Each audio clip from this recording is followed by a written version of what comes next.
Amin. Shalom, Army of God.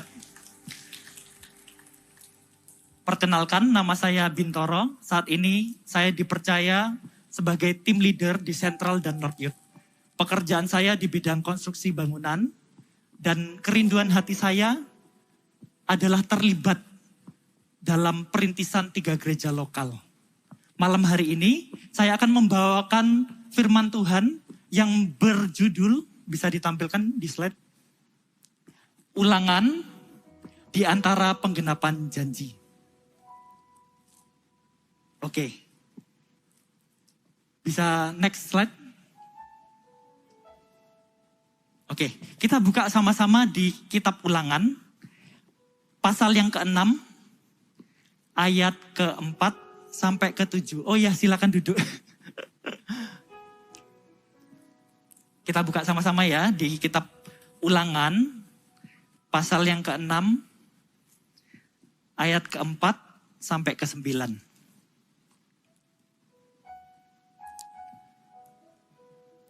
Sudah ketemu? Yang sudah ketemu bisa angguk-angguk. Oke, saya bacakan. Dengarlah, hai orang Israel, Tuhan itu Allah kita, Tuhan itu Esa. Kasihilah Tuhan Allahmu dengan segenap hatimu dan dengan segenap jiwamu dan dengan segenap kekuatanmu. Ayat ke-6, apa yang kuperintahkan kepadamu pada hari ini haruslah engkau perhatikan. Haruslah engkau mengajarkannya berulang-ulang kepada anak-anakmu dan membicarakannya apabila engkau duduk di rumahmu, apabila engkau sedang dalam perjalanan, apabila engkau berbaring dan apabila engkau bangun. Haruslah juga engkau mengikatkannya sebagai tanda pada tanganmu, haruslah itu menjadi lambang pada dahimu, dan haruslah engkau menuliskannya pada tiang pintu rumahmu dan pada pintu gerbangmu. Tahun ini kita memasuki tahun mimpi dan penglihatan. The Year of Dreams and Vision. Pertanyaannya, apakah teman-teman sudah mendapatkan visi dan mimpi dari Tuhan? Apakah sudah ada janji atau firman Tuhan yang pop up di dalam hati kita, sehingga kita berkata, Tuhan aku mau firman itu terjadi dalam kehidupan kita. Tuhan aku mau kerajaan Allah terjadi dalam kehidupanku. Itulah sebabnya firman Tuhan katakan di dalam doa Bapa kami. Bapa kami ada di sorga, dimuliakanlah namamu, datanglah kerajaanmu di bumi seperti di sorga. Ada loh janji-janji Tuhan yang belum terjadi dalam kehidupan kita. Karena kerajaan Allah belum turun dalam kehidupan kita. Ada loh hal yang ingin Tuhan kerjakan dalam kehidupan kita, tapi belum kita bisa terima. Karena kita belum melakukan sesuatu yang kita mau pelajari hari ini. Apa mimpimu? Apa mimpi yang sudah Tuhan taruh dalam kehidupanmu? Mimpi yang Tuhan berikan itu bisa dalam jangka pendek, jangka menengah, atau jangka panjang. Dan ketika teman-teman menjalaninya, kita harus tahu kebenaran kitab Ulangan ini. Di sini saya tampilkan gambar, next slide. Di sini ada kitab Bilangan, Ulangan, dan Yosua. Dan ketika bangsa Israel itu mereka dihukum oleh Tuhan, 40 tahun lamanya harus berputar-putar di padang gurun. Mereka mengalami masa stagnasi. Mereka mengalami masa di mana mereka boring dalam kehidupannya. Ketika mereka berjalan-jalan 40 tahun, tahukah ada masa 2 tahun di mana kitab Ulangan ini dibagikan. Dan kitab Ulangan ini yang mengubahkan bangsa Israel yang punya mental budak. Aku menyebutnya sebagai Exodus Generation. Karena mereka ketika diperbudak di bangsa Mesir selama 220 tahun, itu sekitar 5 generasi menjadi seorang budak. Gak ada satu orang pun dari bangsa Israel yang jumlahnya 2 juta itu yang bekerja di bidang lain karena mereka hanyalah seorang budak. papanya budak, engkongnya budak. Begitu seterusnya sampai 5 generasi. Mereka tahunya mereka hanyalah seorang budak. Tapi Tuhan membebaskan mereka. Setelah mereka keluar, Tuhan itu menjanjikan kepada semua bangsa itu. Baik yang tua, yang pemimpin, orang dewasa, sampai ke anak-anak kecil. Dijanjikan tanah perjanjian. Dalam kehidupan kita juga diberikan janji firman Tuhan yang sama. Tapi belum tentu kita bisa nyampai ke sana kalau kita gak tahu kebenaran ini. Yang membuat Exodus generation berubah menjadi Promised Land generation. Suatu bangsa yang lahir setelahnya yang dipimpin oleh Yosua. Mereka bisa menjadi satu angkatan yang sangat militan. Yang seia sekata. Bahkan firman Tuhan mengatakan dari 2 juta bangsa itu hanya 1 orang yang gak taat. Ada kisahnya di kitab Yosua. Mereka tiba-tiba dari seorang budak, bangsa yang suka mengeluh, yang selalu pesimis, bisa tiba-tiba menjadi bangsa yang memenangkan tanah Kanaan. Itu suatu perubahan yang signifikan. Kalau hari ini teman-teman mengalami masa stagnasi, teman-teman mengalami masa di mana teman-teman merasa bosan. Kok sepertinya pengulangan terus ya? Kok sepertinya aku berjalan di padang gurun ini pernah ketemu yang kayak gini. Tiba-tiba nanti jalan lagi, ketemu lagi sama yang ini. Ketika kita masuk di masa pandemi, aku sempat mendengar ada teman-teman yang kuliah itu merasa bosan. Karena bangun pagi, buka laptop, Zoom, online meeting. Begitu seterusnya. Seperti semua itu berulang-ulang tanpa ketemu sama teman-teman. The real social life. Itu salah satu contoh. Kalau buat teman-teman yang bekerja, mungkin teman-teman merasa kenapa ya? Kok pekerjaanku sepertinya gak bisa mengalami breakthrough. Apalagi di masa pandemi ini. Mungkin sebagian dari kita mengalami masa sulit. Ada yang mengalami masa ketidakpastian tentang masa depan. Itu yang membuat kita takut untuk melangkah. Tapi tahukah teman-teman, Exodus generation itu pernah disurvei di kitab Bilangan. Jumlahnya mereka 603.000 orang laki-laki. Sekitar 2 juta kalau dikumpulkan bersama orang Lewi, anak-anak dan istrinya. Setelah 40 tahun mereka masuk memenangkan tanah Kanaan. Tahukah? Jumlah mereka 601.000. Naik apa turun? Turun 2.000. Bedanya apa? 603.000 orang itu jumlahnya lebih besar. Tapi mereka gak bisa masuk tanah Kanaan. 601.000 jumlahnya lebih kecil. Tapi mereka bisa menang tanah Kanaan, menang besar. Mereka bisa menguasai tanah perjanjian. Kuncinya bukan dari seberapa banyak, tapi kuncinya ada di dalam hati kita.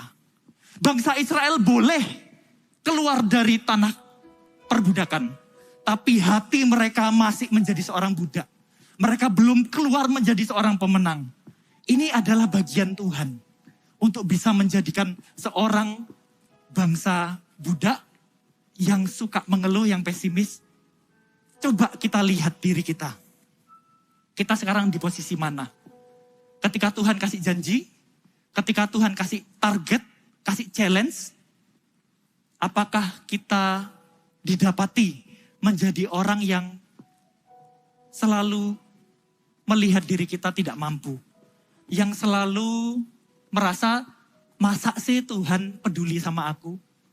Masa sih Tuhan tuh sayang sama aku? Padahal jelas-jelas firman Tuhan mengatakan kalau Tuhan itu sangat sayang kepada bangsa Israel. Minggu lalu kita juga belajar kebenaran. Masa sih Tuhan sayang sama aku? Ternyata Tuhan sayang. Tuhan peduli. Bukan cuma Tuhan sayang, tapi Tuhan mampu. Bangsa Israel itu melihat banyak tanda heran. 10 kali tulah bangsa Mesir itu ditulahi oleh Tuhan, Allah Israel.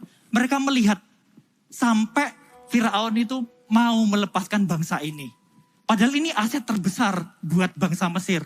Tapi sampai berani loh melepaskan karena ketakutan sama Allahnya bangsa Israel. Mereka ngelihat itu dengan mata kepala mereka, mendengar. Ketika mereka keluar, mereka masuk ke padang gurun, itu juga 10 kali Tuhan menyatakan kuasanya. Mereka melihat tiang awan dan tiang api di depan mereka. Mereka makan makanan dari sorga yang disebut mana. Karena mereka gak tahu itu sebutannya apa. Lalu mereka minum dari sebuah batu yang dibelah. Itu bukan cuma sekali, 2 kali. Mereka melihat banyak mujizat Tuhan. 10 kali mujizat Tuhan dilakukan, 10 kali mereka menolak. Bangsa Israel ini dijanjikan tanah perjanjian, mereka hanya melihat materi. Mereka gak melihat Tuhannya. Mereka gak peduli Tuhan yang membawa mereka masuk tanah Kanaan itu siapa. Apakah itu lembu emas, apakah itu Tuhan Allah Israel, mereka gak peduli. Aku cuman mau, aku kaya. Aku cuman mau hidupku settle. Aku cuman mau punya pasangan hidup. Aku cuman mau membesarkan anak dan sebagainya. Apakah itu yang kita cari, anak muda? Apakah itu visi hidupmu? Apakah itu janji Tuhan yang engkau kejar?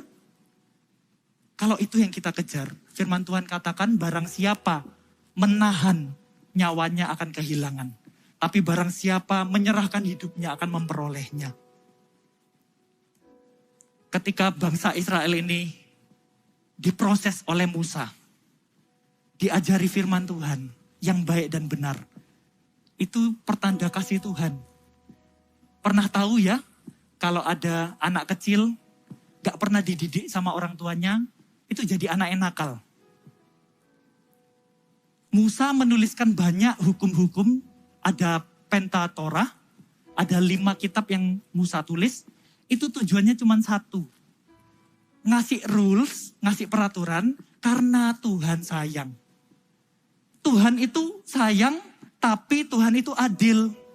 Kalau kita melakukan apa yang benar, kita akan mendapatkan berkat. Kalau kita melakukan apa yang salah, akan mendatangkan kutuk. Tuhan tidak dapat menyangkali kekudusannya. Tanpa diberitakan pun, itu bakal terjadi dalam kehidupan kita. Dosa itu yang akan drag down kita. Pelanggaran itu yang akan drag down kita. Tapi kalau kita melangkah dalam perkara yang benar, kita akan semakin melangkah, semakin mengenal Tuhan. Bangsa Israel diajarin firman Tuhan. Mereka mendengar firman Tuhan yang sama. Mereka melihat mujizat yang sama. Apa yang membedakan Exodus generation dengan Promised Land generation? Bedanya adalah firman Tuhan dan bagaimana mereka merespon. Next slide.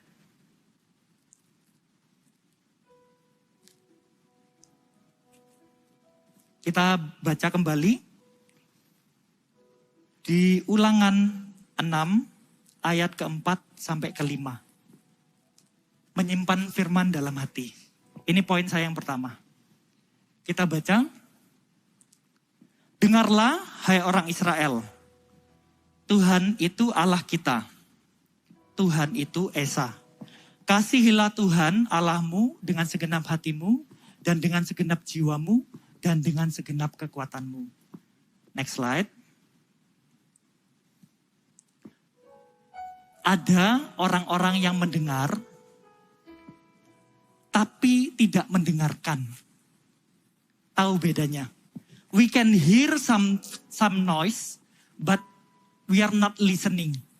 Bedanya adalah pay attention. Di dalam ayat ini dikatakan dengarlah hai orang Israel. Tahukah teman-teman, ayat ini itu dipakai oleh bangsa Israel sebagai hafalan. Mereka itu wajib mengulang-ulang ayat ini, 4 dan 5 ini, 1 hari minimal 2 kali. Kayak minum vitamin ya. Mereka tuh harus nulis ayat 4 dan 5 ini di tangan mereka dan di dahi mereka. Pada waktu itu aksesoris yang keren. Kalau zaman sekarang mungkin kita jam tangan ini keren ya. Zaman itu yang keren itu namanya filakteria. Itu kantung-kantung kulit yang isinya firman Tuhan, isinya ini. Dengarlah hai orang Israel, Tuhan itu Allah kita. Tuhan itu Allah kita itu diulangi 300 kali. Tuhan itu Allah kita, Tuhan itu Esa. Kasihilah Tuhan Allahmu dengan segenap hatimu, dengan segenap jiwamu, dan dengan segenap kekuatanmu. Di sini kita bawa 2 poin. Shema yang artinya listen, response menghasilkan obey, menghasilkan obedience. Kita bisa mendengar, tapi kalau kita tidak meresponi apa yang kita dengar, ditanamkan dalam hati, kita gak bisa menjadi orang yang taat. Pernahkah Tuhan itu berbicara dalam kehidupan kita? Roh Kudus mungkin bilang dalam keseharian kita, ayo belajar untuk mengampuni ya, kamu harus ngampuni si A. Pertanyaannya, apakah kita sudah taat untuk mengampuni? Ini yang membedakan. Kalau kita mau masuk ke dalam tanah perjanjian, kalau kita mau penggenapan janji Tuhan terjadi dalam kehidupan kita, ini tidak bisa diambil. Kita harus shema, mendengarkan dan meresponi. Kita harus taat. Gak bisa kita mengikut Tuhan kalau kita gak taat. Kenapa sih kita itu seperti berjalan, masalah kita itu berulang-ulang gitu-gitu terus. Bisa jadi itu karena kita belum taat. Hukuman yang kita hadapi itu bisa jadi karena dosa, karena pelanggaran. Kalau kita tidak bertobat, kita akan terus-menerus mengalami masalah yang sama. Sampai kita graduate. Dari masalah itu baru kita next level. Kenapa? Posisi kita selalu di sini terus. Kenapa kita didapati seperti orang yang terus mengeluh? Karena teman-teman tidak belajar bersyukur. Karena teman-teman tidak belajar memperkatakan firman Tuhan. Belum lulus, belum obey. Pernah nggak sih kita tuh mau ngegosip, tapi tiba-tiba di dalam hati kita tuh Roh Kudus bilang gini, stop ya. Pasti ada. Tapi pernahkah kita taat? Kalau kita taat, kita tuh menguduskan lidah kita. Apa yang kita perkatakan akan diperhitungkan oleh orang lain karena kita gak gampang berbohong. Karena kita gak gampang ngegosip.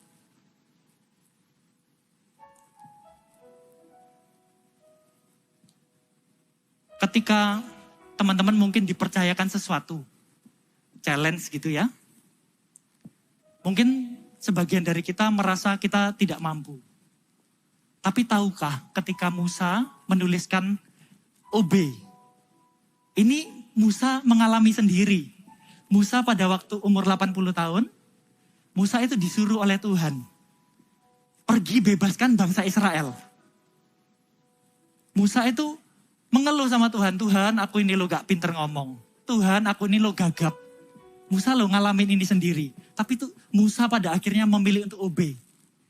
Tahukah teman-teman kebenarannya? Ketika teman-teman dipercayakan sesuatu, dikasih challenge sesuatu. Challenge itu persiapannya bukan pada waktu ditawarin.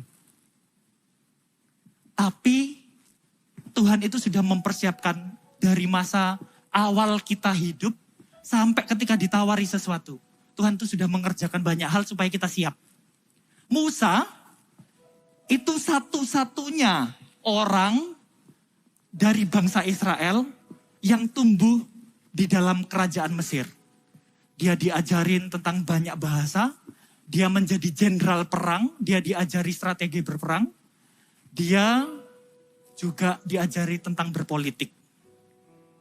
Sebelum Musa dipanggil, Tuhan sendiri loh yang menyiapkan Musa untuk bisa memimpin bangsa yang besar. Tuhan memperlengkapi dengan pengetahuan politik, memperlengkapi menjadi tentara perang. Bayangkan, selama 40 tahun mereka di padang gurun. Selain menulis firman Tuhan, karena bangsa Israel adalah bangsa priesthood, pasti mereka diajari berperang juga. Gak mungkin enggak. Dari orang yang cuma bisa bawa cangkul, cuman bisa bawa battle untuk batu. Mungkin orang proyek lebih tahu ya. Dari orang yang cuman bisanya itu, tiba-tiba menjadi bangsa yang bisa berperang. Itu pasti, meskipun gak tertulis ya, pasti Musa yang mengajarkan. Gini loh caranya megang pedang. Gini loh caranya megang panah. Gini loh bentuknya panah itu. Gini loh bentuknya tangkis itu harus kuat di area sini atau apa. Cuma Musa yang bisa melakukan itu. Begitu juga ketika teman-teman ditawari pelayanan sesuatu. Ditawari untuk mengerjakan sesuatu, entah itu di pekerjaanmu, entah itu di pelayanan. Tuhan itu ketika menawarkan hal tersebut, sudah mempersiapkan kehidupan kita sejak dahulu. Jadi jangan minder. Jadi harus berani. Harus bangkit menjadi tentara yang selalu siap sedia. Baik atau buruk waktunya. Harus punya mental yang kuat. Seorang prajurit tidak memusingkan perkara hidupnya sendiri. Tapi dia memikirkan perkara Tuhannya. Begitu juga dengan kehidupan kita. Ketika Tuhan panggil, go. Itu artinya kita harus merespon dengan kata obey. Amin. Yang kedua, di ayat 6, di ayat kelima, dikatakan kasihilah Tuhan Allahmu. Kita garis bawahi kasihilah Tuhan Allahmu. Kita balik ke slide yang tadi. Kata love di sini melibatkan emotion, decision, yang menghasilkan devotion. Kalau kita mencintai seseorang, kita merasakan sesuatu di dalam hati kita. Merasakan emosi. Kalau teman-teman punya pasangan tapi gak punya perasaan kayak gitu, itu aneh gitu loh. Pasti kita merasakan sesuatu yang membuat itu kita senang deket-deket sama pasangan kita. Bukannya kita gak punya perasaan apa-apa. Itu salah. Love itu melibatkan emotion. Tapi gak cukup dengan emotion. Perlu decision. Perlu keputusan. Karena emotion itu temporary. Ada waktunya ketika perasaan hati kita tidak lagi menggebu-gebu. Yang diuji adalah keputusan hati kita. Itu akan menghasilkan devotion, kesetiaan. Kalau kita cinta sama seseorang, pasti dong kita setia. Kalau pasanganmu tidak setia, itu artinya pasanganmu tidak cinta. Pertimbangkan ulang. Pertimbangkan ulang, jangan bucin. Kalau kita mencintai seseorang, kita pasti setia. Pernah enggak teman-teman ketika datang ke gereja, kita menyembah Tuhan, teman-teman merasakan, oh iya, aku tuh perlu berubah di area sini. Aku tuh perlu meninggalkan ini. Aku tuh perlu melakukan ini. Tapi setelah sampai di rumah, kita gak lagi merasakan perasaan emosi itu. Disitulah keputusan pribadi kita menentukan. Kalau kita mencintai Tuhan, begitu pulang dari tempat ini, teman-teman akan memutuskan dengan keputusan yang bulat untuk mengikuti firman Tuhan. Sekalipun tidak lagi merasakannya. Pada waktu saya berkuliah, saya melibatkan diri dalam organisasi tertentu. Tidak ada dorongan dalam hati. Tidak ada perasaan ingin. Saya malah tahu kalau ikut situ, malah jadi ribet.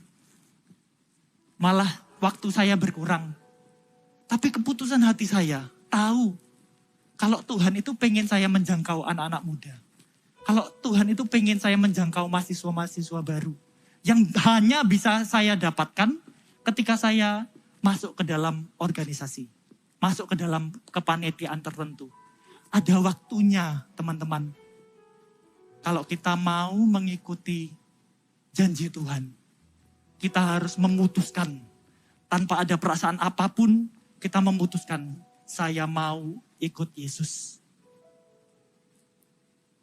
Firman Tuhan katakan, kalau Kita tahu kita harus mengasihi Tuhan. Kita tahu kita harus taat. Firman Tuhan juga katakan, buat kita yang sudah jauh dari Tuhan, firman Tuhan katakan, bertobatlah dan berilah dirimu dibaptis, maka engkau akan menerima Roh Kudus. Itu perlu ketaatan. Itu perlu keputusan pribadi. Tapi kalau kita mau taat, aku akan garansi hidup teman-teman akan berubah. Karena kebenaran akan memerdekakan hidup kita. Yang membedakan Exodus generation dengan Promised Land generation adalah bagaimana cara mereka menyimpan firman Tuhan dalam hati mereka. Kalau kita tidak pandai menyimpan firman Tuhan dalam hati, firman Tuhan katakan, firman itu akan tumbuh sebentar saja, kemudian semak duri, kekhawatiran dan kekayaan dunia akan menghimpitnya sehingga mati. Kalau kita tidak mencintai Tuhan, kita tidak pandai menyimpan firman Tuhan dalam hati kita, kita tidak akan bisa masuk ke dalam penggenapan janji Tuhan.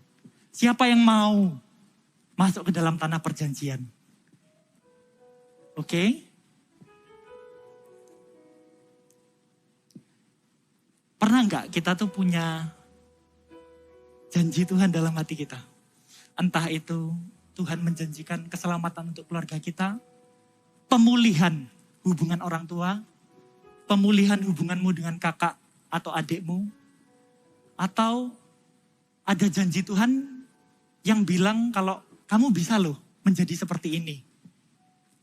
Kalau teman-teman punya janji seperti itu, bisa enggak teman-teman menyimpannya dalam hati? Di resleting aja. Karena firman Tuhan punya kekuatan untuk membuktikan dirinya sendiri. Cukup simpan dalam hati. Gak perlu banyak bertanya, simpan aja.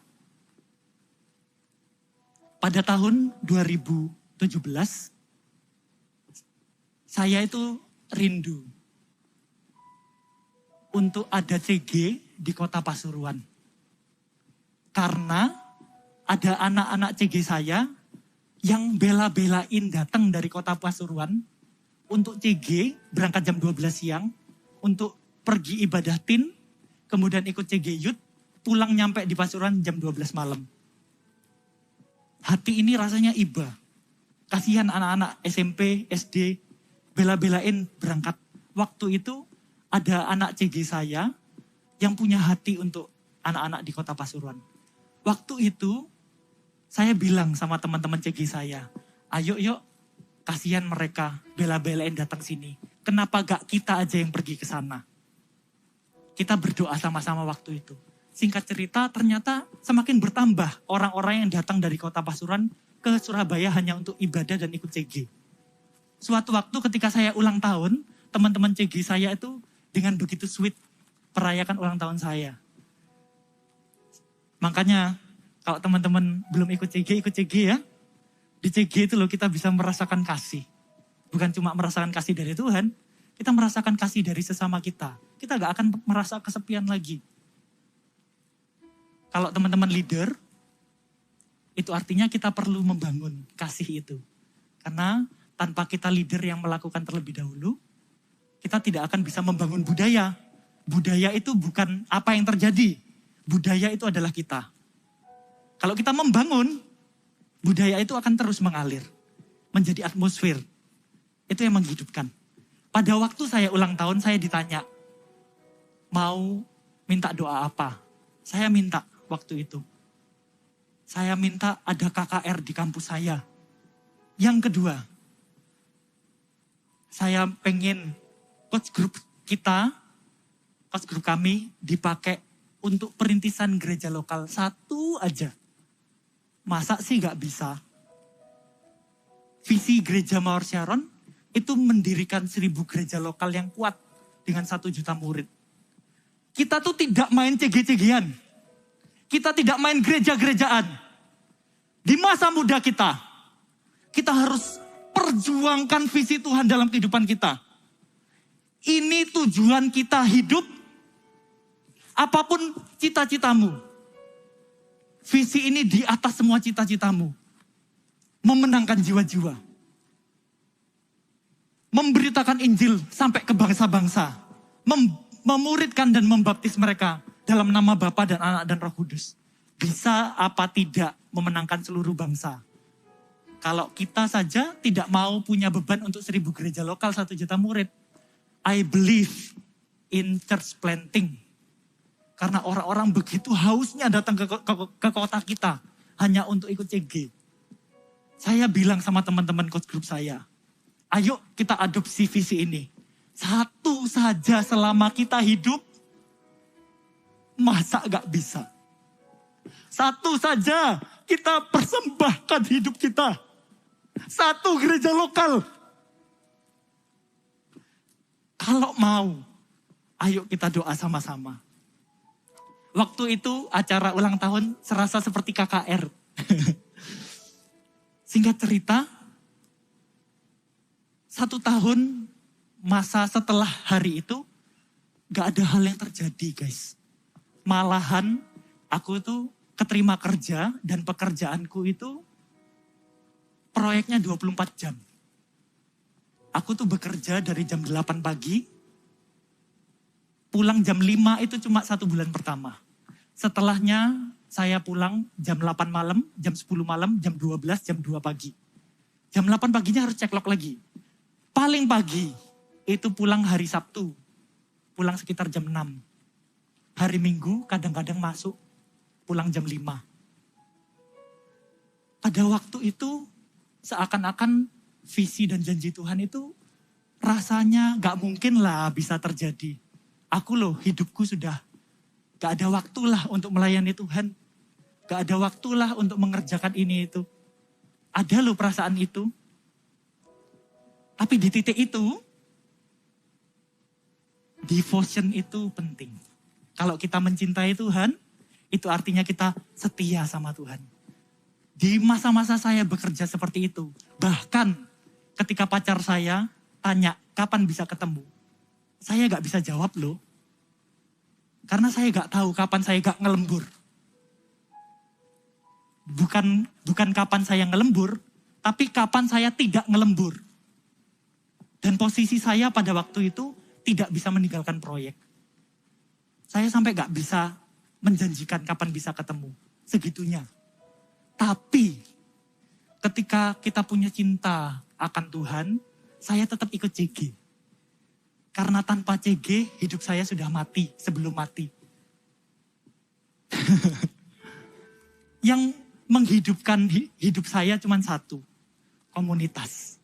Tanpa komunitas, saya sudah hilang arah. Saya seperti hidup untuk cari uang. Tapi karena ada CG yang menjagai saya hidup untuk Tuhan.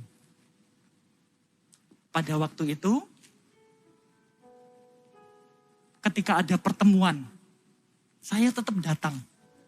Setiap ada pertemuan pemimpin, saya tetap datang. Izinnya apa? Saya izin makan malam. Saya datang, pertemuan.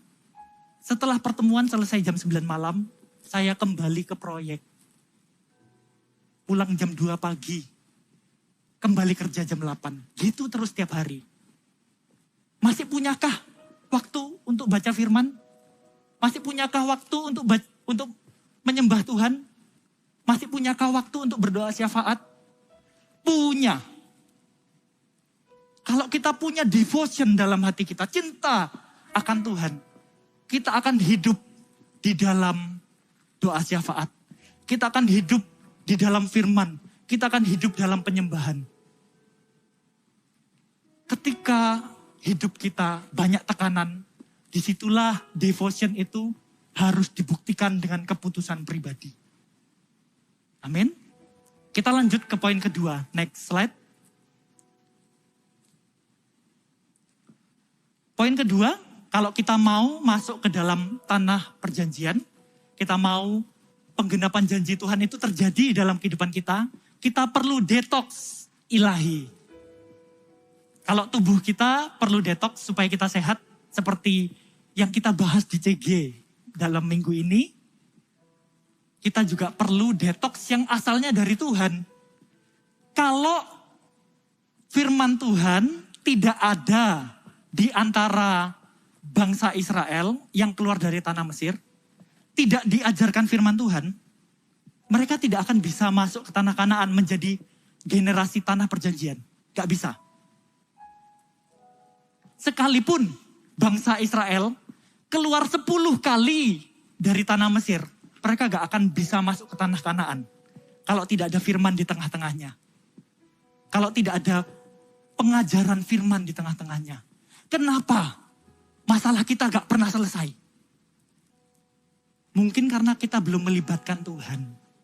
Kenapa masalah kita tidak selesai-selesai?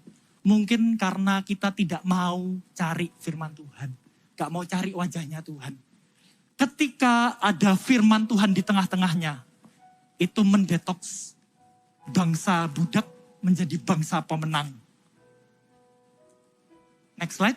Kita baca di ayat ke-6. Apa yang kuperintahkan kepadamu pada hari ini, kata Musa. Musa pada waktu itu sudah berumur 118 tahun. Tua atau tidak? Tua banget.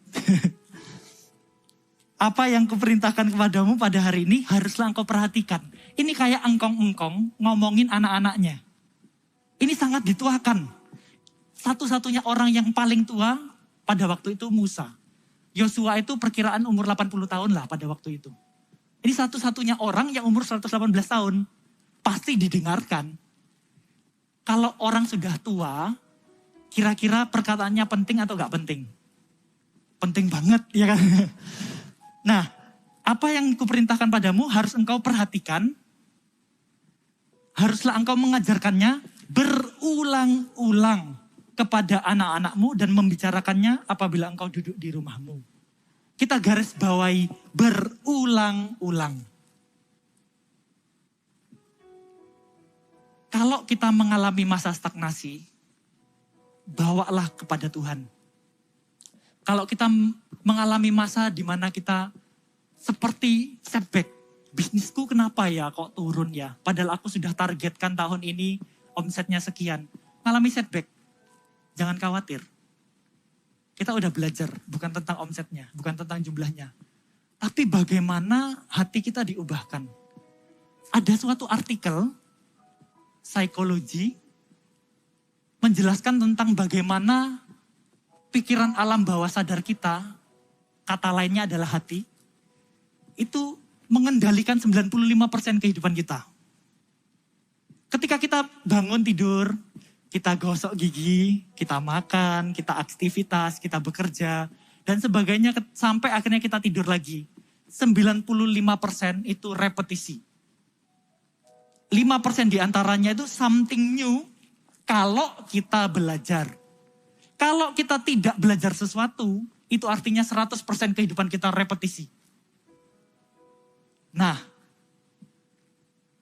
kabar baiknya, yang bisa mengubahkan hati manusia itu Tuhan. Dengan cara repetisi. Karena repetisi akan menghasilkan habit. Habit yang baru akan menghasilkan hasil yang berbeda. Kalau teman-teman mau resolusi kita tercapai tahun ini, kita pertama-tama harus merubah habit kita. Jangan bicara mau turun 5 kilo. Kalau habitnya aja makan terus-terusan banyak. Jangan bicara turun 5 kilo kalau gak pernah olahraga. Habitnya dulu. Bangun pagi. Pada waktu saya bekerja full di proyek yang tadi saya ceritakan, saya masih sempat loh olahraga. Caranya satu, bangun pagi, bangun jam 5. Nyembah Tuhan, baca firman, baru olahraga, langsung berangkat proyek. Yang penting minum vitamin. Jangan alasan lagi. Ya, jangan alasan lagi. Kita harus punya mental yang tahan banting. Army of God harus bangkit menjadi generasi yang tidak gampang mengeluh. Yang selalu bilang bisa. Satu spirit di proyek yang mau aku bagikan. Gak ada kata gak bisa. Ketika kita di proyek, bos mau bilang apapun, kita selalu bilang bisa. Gak boleh bilang gak bisa.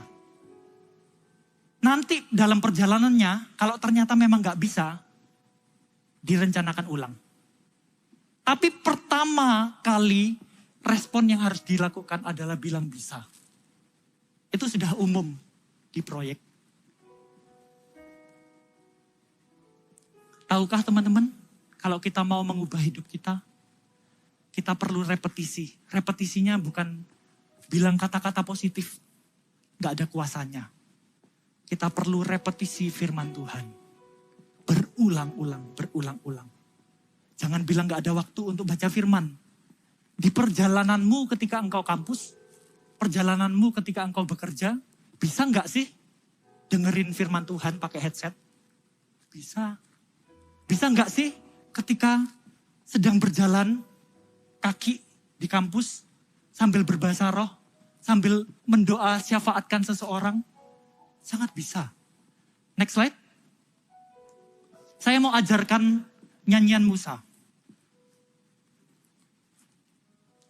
Musa itu mengajarkan 2 lagu. Dan dua-duanya itu kayaknya sih gak enak didengar. Yang pertama itu disebut Kidung Laut. Kidung Laut itu, sini ya. Kidung Laut itu nyanyian pertama di dalam Alkitab.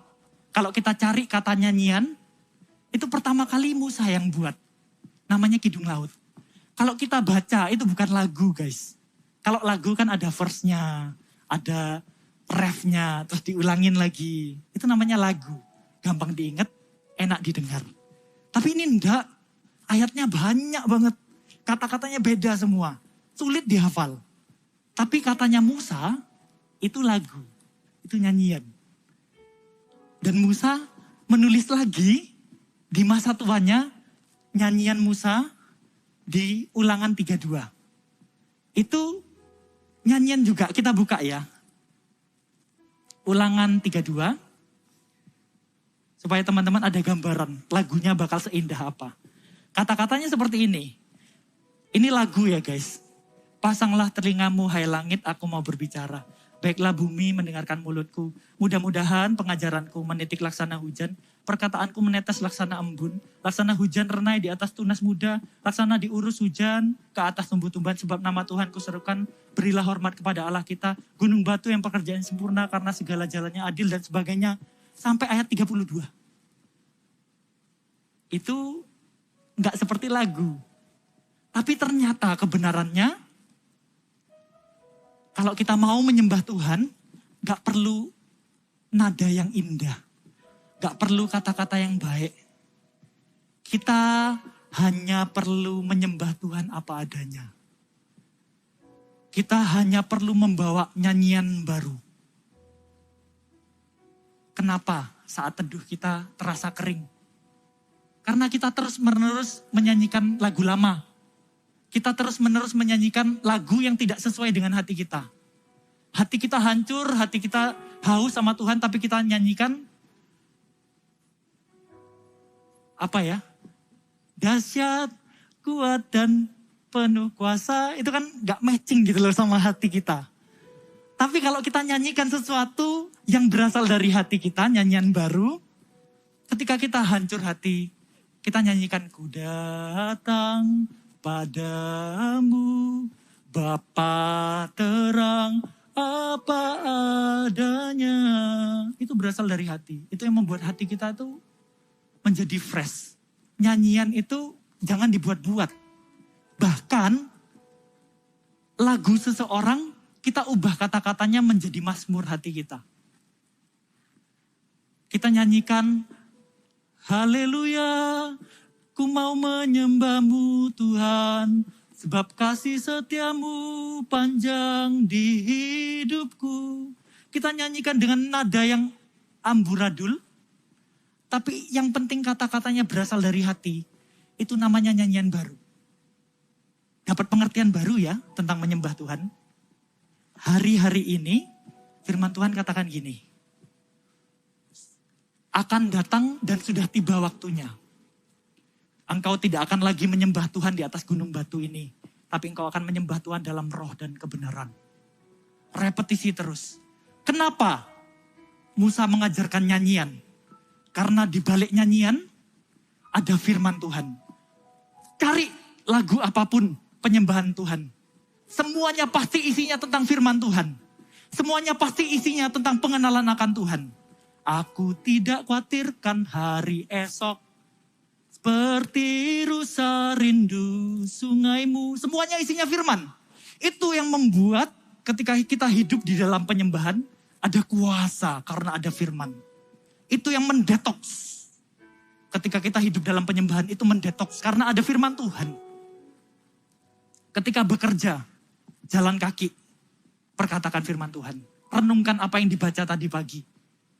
Ketika kita dalam perjalanan, doakan orang-orang yang ada di dalam lingkaran pengaruh kita.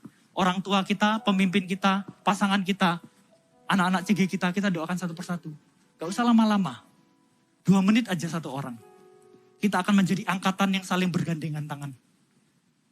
Saling mengerjakan bersama-sama. Kita hidup di dalam penyembahan. Kita tidak akan pernah kehabisan waktu untuk menyembah Tuhan kalau kita hidup di dalam penyembahan. Kita tidak akan pernah kehabisan waktu untuk membaca firman kalau kita hidup di dalam firman. Kita tidak akan pernah kehabisan waktu untuk mendoakan orang kalau kita hidup di dalam doa syafaat, roh doa. Next slide, poin saya yang terakhir. Mengerjakan visi Tuhan bagian saya. Ucapkan sama-sama, mengerjakan visi Tuhan bagian saya.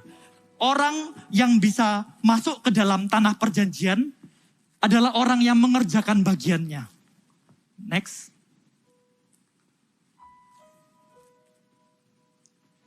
Kematian Musa itu pernah dinubuatkan di kitab Bilangan pada tahun 38 di masa mereka berkeliling di padang gurun.